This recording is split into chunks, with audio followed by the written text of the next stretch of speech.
د بشري حقوقو یو شمېر بنسټونو د فوټبال له نړیوال فدراسیون فیفا څخه غوښتنه کړې چې د افغانستان د ښځینه فوټبال ملي لوبډله چې ډیری لوبغاړي یې په جلاوطنۍ کې ژوند کوي په رسمیت وپیژني.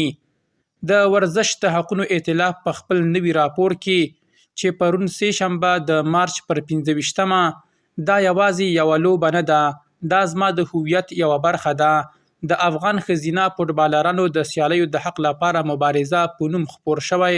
په فیفا یې غږ کړی چې په جلاوطنۍ کې د افغان ښځینه فوټبالرانو پر وړاندې د روان تبعیض د پای ته رسولو لپاره اقدام وکړي او نړیوالو سیالیو ته د دوی د راستنېدو اسانتیا برابره کړي.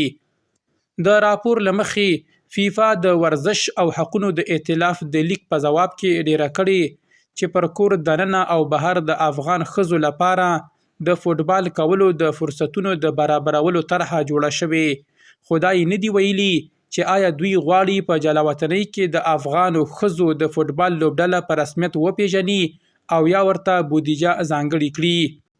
دا راپور داسې مهال خپور شوی چې 2 ورځې وروسته به د 2026 زیږدیز کال د آسیا جام د غوراوي سیالیو د پچې اچونې مراسم ترسره شي. دا سیالۍ د 2028 زیږدیز کال د ښځو د فوټبال نړیوال جام ته لاره هواروي.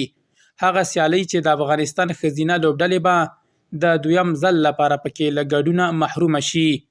د ورزش د حقوقو ائتلاف په راپور کې لیکل شوي که څه هم د افغانستان د ښځینه فوټبال ملي لوبډلې لوبغاړي په 2021 زیږدیز کال کې د طالبانو له واکمنۍ وروسته د استرالیا، پرتګال، بریتانیا او متحده ایالاتو په ګډون هیوادونو ته لیږدول شوي دي، خو دوی لا هم په نړیوالو سیالیو کې د لوبېدو لیوالتیا لري.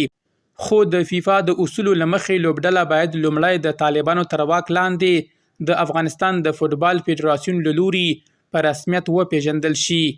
د طالبانو د واکمنۍ د فوټبال فدراسیون چارسمباله یوسف کارګر وایي کله چې افغانې ښځې او نجونې د ورزش کولو اجازه ترلاسه کړي د افغانستان ښځینه فوټبال ډلې ته به هم اجازه ورکړل شي چې د فدراسیون له ادرسه فعالیت وکړي.